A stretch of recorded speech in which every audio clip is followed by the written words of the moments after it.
Good evening and welcome. Tonight we'll be going over the history and geography of Poland. We'll do geography, then history, and then we'll flip through this book and I'll show you all kinds of wonderful pictures of Poland. Poland is located in Central Europe. It has a tiny little border here with Lithuania. It has this border with Belarus. It borders Ukraine down here. This is a border with Slovakia and a border with Czechia, or the Czech Republic. And this is the border with Germany. And interestingly enough, this right here is Kaliningrad, which is an exclave of Russia. So Poland does technically border Russia. Poland has this wonderful coastline with the Baltic Sea. It's very low-lying, has lots of big gulfs and bays and little spits all through it. It's very, very low-lying. Some of it's below sea level even. Poland, once upon a time, was pretty much all covered in glacier during the Ice Age. And as they melted and retreated this way, it just kind of scraped the land and made it very flat and wet. And this happened not just in Poland, but all throughout the big chunk of Europe over here, all the way up into Russia. And it's known as the North European Plain. So that scraping left behind a bunch of lakes. Poland has thousands of lakes. They're mostly up here in the north. This up here is a big lake district known as Masuria. The largest lake in Poland is located right here. It's called Śniardwa. I've been practicing my Poland for like a week my Polish for like a week and a half, and I'm not perfect, but I'm like 80%, I want to say. I've really worked hard. Feel free to correct me though in the comments if I mispronounce anything. And there are also a bunch of lakes over here as well, but like I said, it's mainly up here. And then as we travel further south through Poland, it's very flat but has lots and lots of rivers going all through it, mostly going out into the Baltic Sea region over here. The longest is the Vistula River, which flows, where's the source over here? Flows through the city of Krakow and goes all the way up here, flows through the capital city of Warsaw, and goes up into the Baltic Sea, the Gulf of Gdansk, which there's Gdansk right there. There's lots of big major cities all throughout Poland. Too many to mention. I'll bring them up throughout history and the book flipping and what have you. But not all of Poland is very flat and lakey and rivery. There are a few mountains too. Down here in the south you can see the Carpathian Mountains. These are very, very high mountains. The highest point in Poland is right here. It is Rysja, I believe. And there's also the Sudeten Mountains that come through here. And what's interesting about Poland is that it has lots of cultural regions all around it. This region up here I told you is Masuria, but it's also historically known as Prussia. This area over here is historically Pomerania, which, yes, that's where the Pomeranian dogs come from. There's a little bit up here that's known as Kashubia, because there is an ethnic group called the Kashubians who live there. This area over here is Greater Poland, and down here is Lesser Poland. You can see in the book here, it's Małopolska, Lesser Poland down here. And there's an area over here that's known as Silesia. Can you see right there? Silesia. Which goes into the Czech Republic and some of Germany as well. But mainly Poland and the Czech Republic, and that's where the Silesian ethnic group mainly lives. I think I should transition into history at this point. I think I pretty much covered everything I wanted to cover. If anything else pops up, I'll just mention it in history. So, Poland, like I said, was once totally covered in glaciers. So early humans would have come but not really settled. There was even Homo erectus that came. It would have not been habitable until about 10,000 BCE, and there were lots of different ancient cultures in what's now Poland. But down the line, some more advanced cultures popped up, like the Celts, the Scythians, the Slavs being one of the more important ones in the area, etc., etc., Germanic peoples, so many different ethnic groups in this area. And they even traded with the Roman Empire. They traded in amber, which I mentioned in my Lithuania video too. I'm going to mention Lithuania a lot in this video. They're very essential to Poland's history. Yeah, the Romans really loved amber, and they fervently traded with the northern peoples up here for the amber. So they had contact with the south, but the Romans never really made it up this far. Eventually, more Slavic tribes would have come into the area in about the 6th century CE. The dominant one was the Polen, hence the name Poland. They really rose to prominence during the 10th century and started to establish like very serious kingdoms.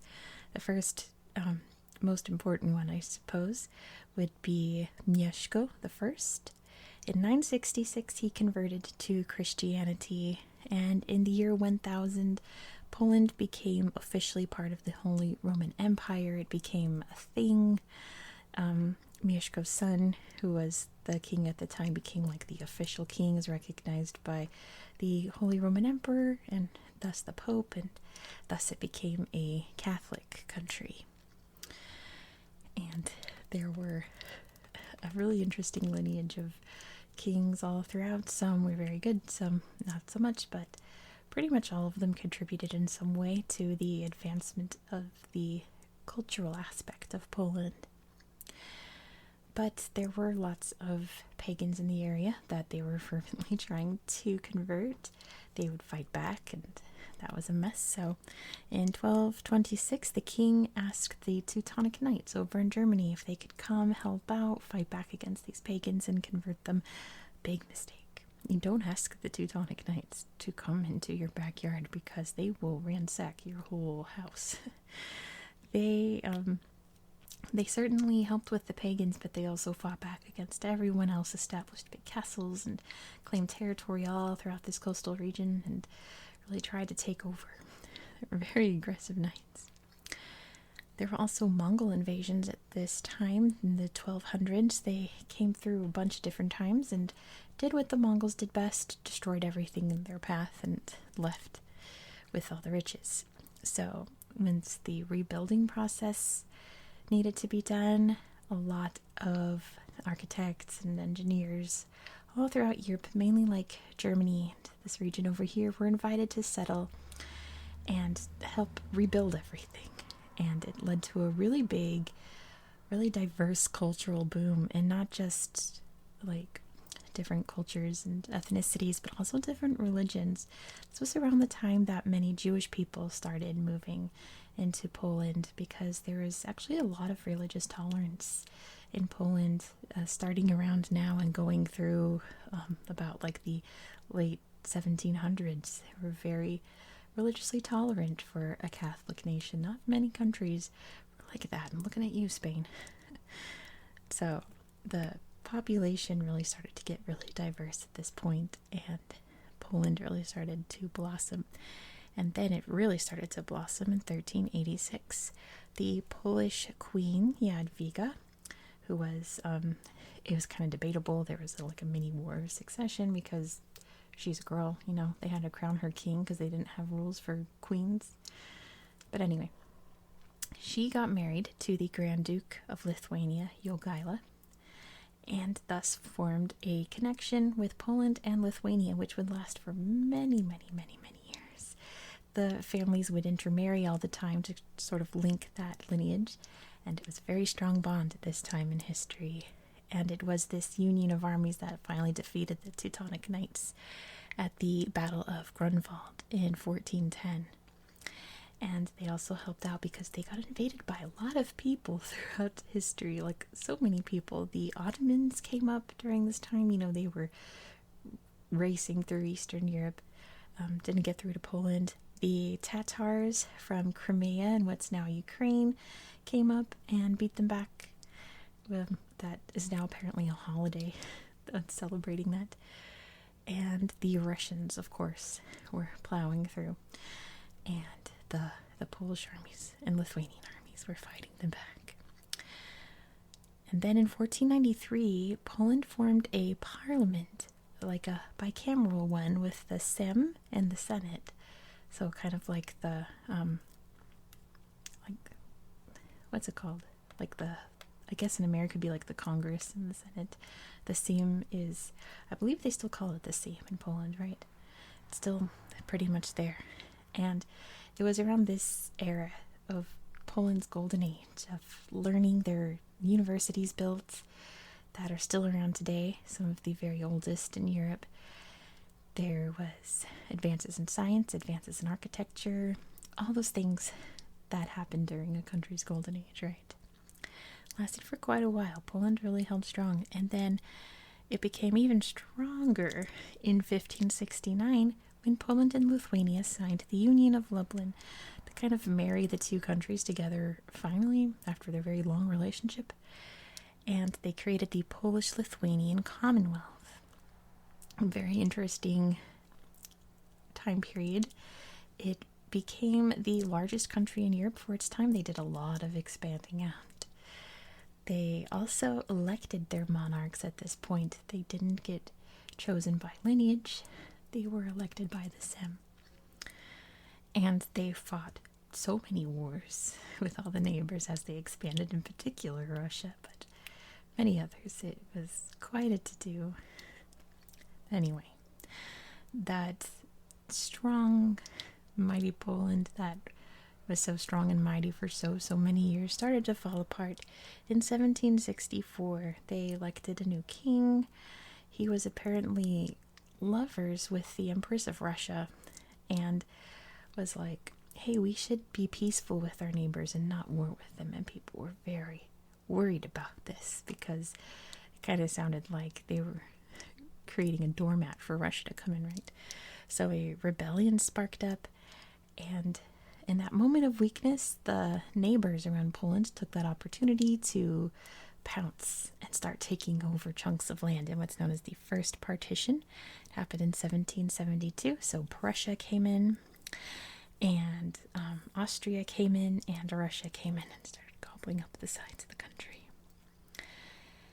The second partition came about after Poland created a constitution in 1791, the first of its kind in Europe. And, you know, that was going to create a bunch of new regulations for the government and all the things the Constitution does. A very modern Constitution, too. People were unhappy about this, revolted, and some of the people that revolted turned to Russia for help. It sparked a war with Russia, weakened Poland even more.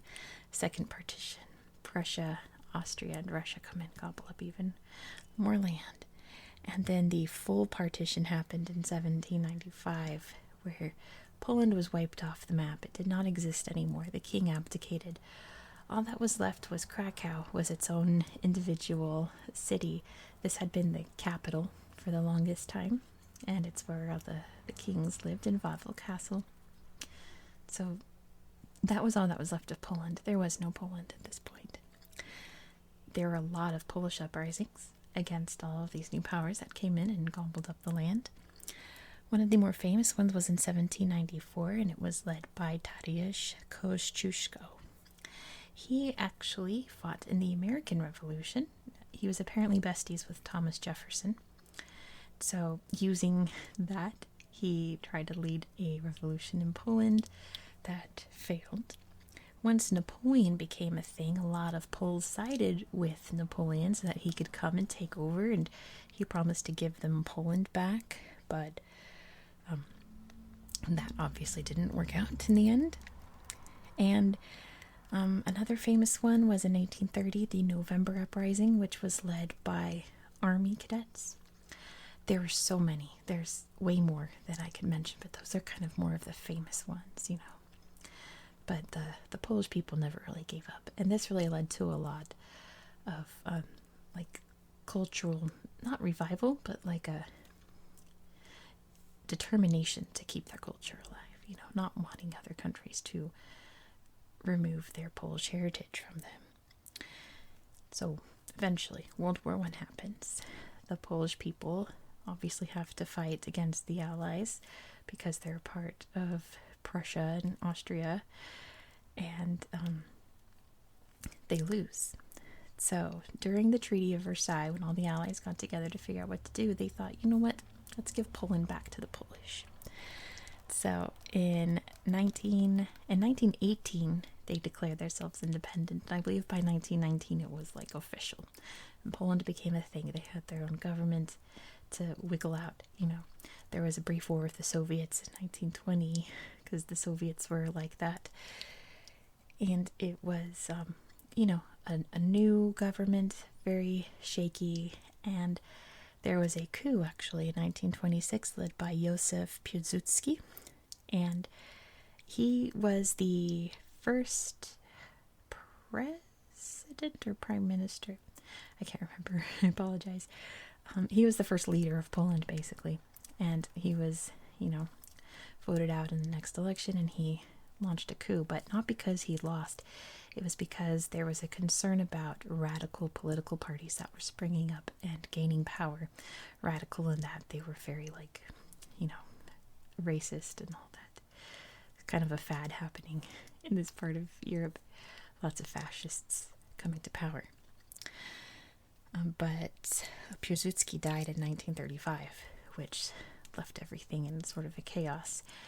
And once again, the neighbors realized that this area was very weak, and they decided at first to not take advantage, in a way. So over here is Nazi Germany, and over here is the Soviet Union, right? Belarus was the Soviet Union at this time. In 1939, they signed the Molotov-Ribbentrop Pact, which was like a pinky promise that they would not go to war or invade or anything like that. So what they did for the pact was that they decided what parts of Europe, like if they could invade, they could invade it, but they're not going to because peace, and we don't want to have a huge war or anything. So during this pact, they decided that Nazi Germany get this half, the Soviets would get that half, and just kind of left it at that. And literally like a month later, Nazi Germany invaded Poland. That pinky promise was not very sincere. So they invaded September 1st, so the Soviets invaded September 17th, and thus World War II began. That's when it officially launched, when Germany invaded Poland, and the Allied powers said, enough is enough, you promised you wouldn't do that, then you literally turned around and did it. It's time for war. Poland was hit very hard during the war in so many different ways. In one way, it was bombed horrendously. The only city that didn't get bombed into smithereens was Krakow. It's the only country, or the only city, that still has most of its old buildings intact. Warsaw was wiped. A lot of the buildings there today, actually you can see some on the cover of this book. These, after they were bombed, these did not exist. They were done. So these were meticulously recreated with historical architects and old paintings and things like that. Warsaw was wiped from the map. In that aspect of the war, it was devastating. There were many different massacres led by the Nazis and the Soviets. A lot of deportations from the Soviets. Stalin really loved the deportations. That was his trademark, I suppose. There were many different uprisings against both powers, in particular the Warsaw Uprising being the largest, which resulted in so many Polish deaths, and the Warsaw Ghetto Uprising, since obviously the Jewish population, like I mentioned, there was a huge Jewish population in Poland dating back from all that time ago.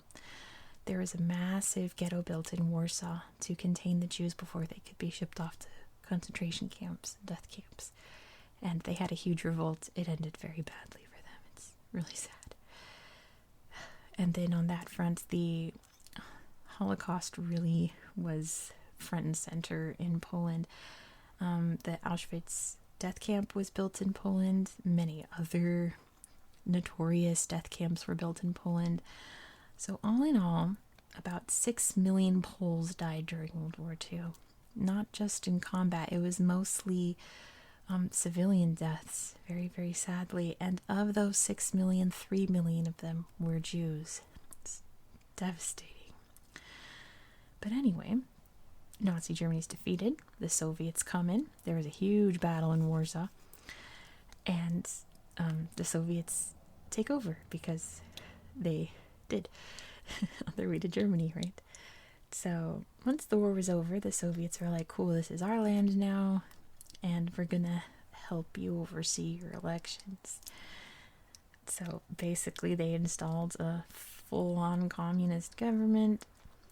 In 1952, this was declared the Polish People's Republic, and like hardcore Eastern Bloc Soviet sphere of influence, but not as intense as some other Soviet or communist countries. It was a lot more lax, not as oppressive than other countries in Europe and Asia and all that. Not as bad. They had a lot more lenient presidents, not prime ministers. One of y'all will correct me.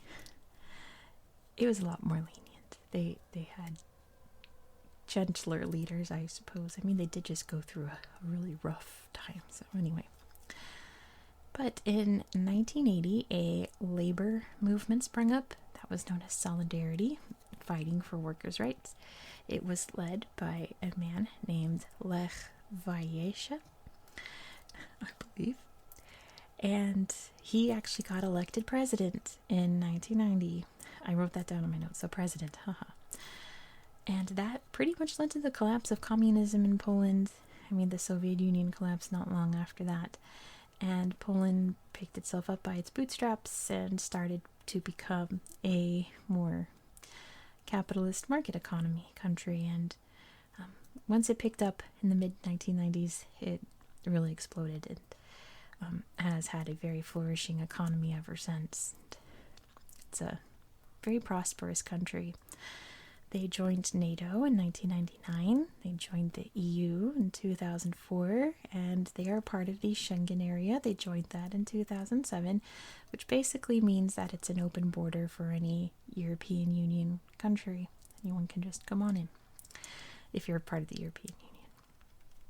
Mainly what's going on in Poland today is another rise in more far-right leaning parties.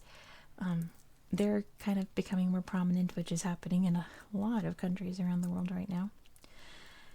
And, you know, some people don't think they're far enough. People think they're too far. But yeah, I'm not going to go into detail on that because it's kind of depressing. But that's pretty much where Poland is today. Any other little details we'll talk about in this book. So let's flip through it and check out some pictures of Poland. I already showed you the cover. That's in Warsaw.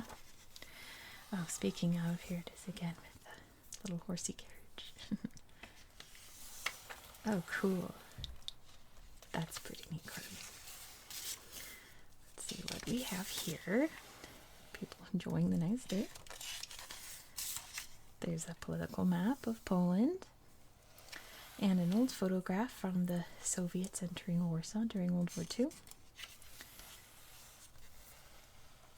The Krasinski Palace in Warsaw. It was rebuilt, I believe. I think this was one of the ones, well, I mean, it had to have been, that was like totally rebuilt. More people enjoying the day. A big outdoor market. Lots of fresh veg and fruits to buy. Some sweet girls here dancing to the street performers playing some traditional music from the looks of it. A gorgeous countryside, isn't that lovely? Oh, so pretty. And here's a physical map. You can see all the rivers going through, right? So many. Here's on Lake Mamre, up in that Lake District area. This is Rishi, the highest point. And, we have flood, it looks like. The kayak way through the streets. let me see. So this picture is from, does it say on here? This is from Wrocław, it says.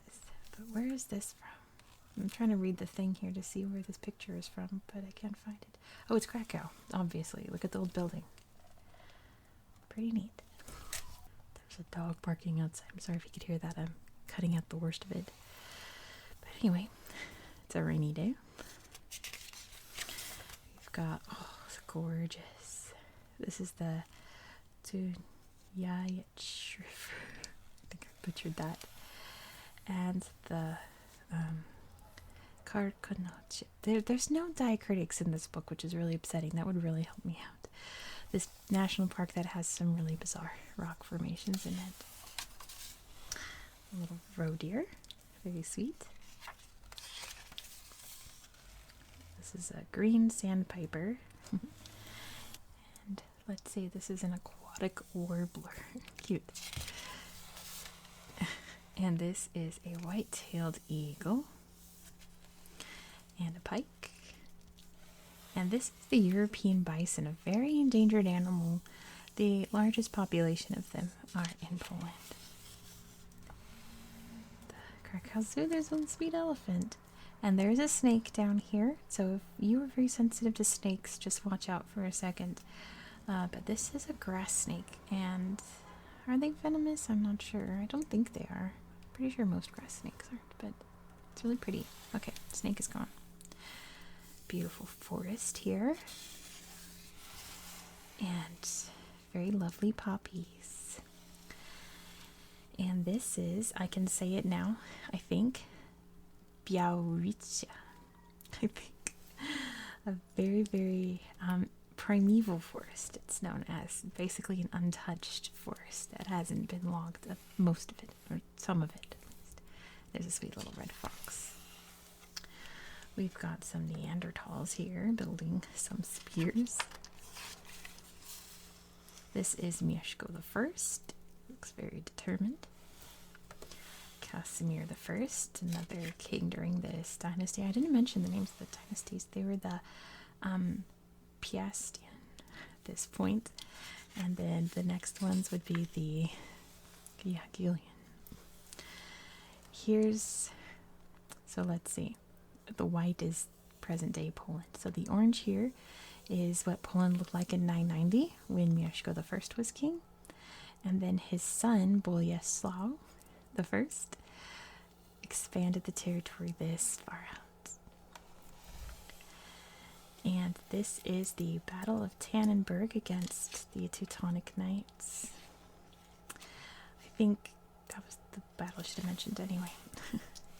Nicholas Copernicus, who is Polish and realized that the earth went around the sun, not the other way around.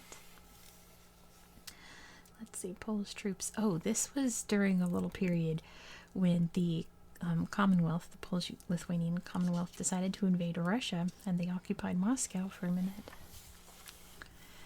So here's the size of the Polish-Lithuanian Commonwealth. Like I said, it was the largest country in Europe during its heyday. There's Lithuania today, and there's Poland today. It was very big.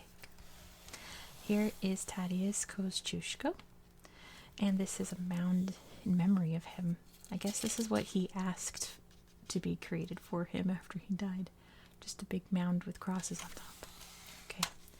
The partitions. So the blue is Russia.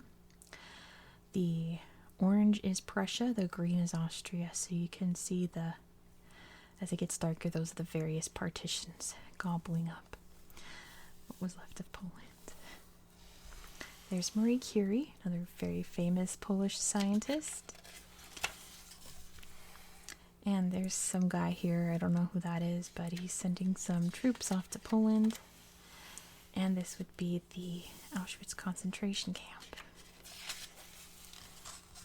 This very famous picture from the Warsaw Ghetto. I've seen this picture in like every history book I've had on World War II. It's a really sad image too. And here you can see what Germany invaded and what the Soviet Union invaded. And their various battles. And here is Lech Walesa. I've been struggling to say his name. Leading a meeting here of some kind over this fence. But anyway, inspiring people. Here he is as well. This was a celebration of joining the EU. And this I didn't mention in its history. In 2010, there was a really terrible plane crash. And a lot of very prominent Polish politicians were on board, including the president and his wife. Isn't that sad? Very, very horrific. Let's see, this is the president in 2010. So I think he's the one that died in the plane crash then, right? Anyway, Prime Minister Donald Tusk, which is probably not how you say his name at all. Here is the parliament. And the Supreme Court building. Here's Warsaw. This is this big famous palace museum. And a little map here of what it looks like. You can see the Vistula River going through all the different parks and important places around the city. The justices casting a ballot. She's helping out. Oh, here's the flag. Let's read about the flag. It says, the Polish flag was adopted in 1919. It consists of two horizontal bars, the top one white, the bottom one red. White and red have been the traditional national colors of Poland since the 13th century, although they were not named the country's official national colors until 1831. Another politician. I'm not going to get into all the little details. So, Poland's divided up into voivodeships. So, there they go. And we've got some very excited Poles here. Looks like they're at a football game. They're building a building here. Ringing up at the store. Let's see, what kind of store is this? It kind of looks like, I can't tell. I guess like a grocery store or electronics store, I'm not sure. Some business people doing business. A very rich Polish guy. Yeah. And a car factory. And here's some amber necklaces. Still an amber industry there. This guy's got some potatoes. And here's a resources map. You can see lots of farming and lots of mining. There's lots of minerals in this area. Like I said, those glaciers scraped through, right? Left a bunch of stuff behind. Here's their currency. It is the zloty. Anyway, some containers being shipped in or out. Looks like it's coming in. Oh, some very friendly looking people in traditional clothes here. A Polish-Jewish family prior to World War II, it says. Some signs in Polish, German, and English. Danger. This box has been helping me, saving my life, telling me how everything's pronounced. Still kind of struggling, but he's reading a newspaper here. A population map, so you can see just how it's very spread out. You know, there's only certain parts of Poland that are sparsely populated, but it's a very populous country. Here's a statue of Pope John Paul II, who is from Poland. Apparently, Poles are extremely proud of that fact. These are some Muslims in prayer, and what I assume is a Catholic church based on this altar here, having some worship time.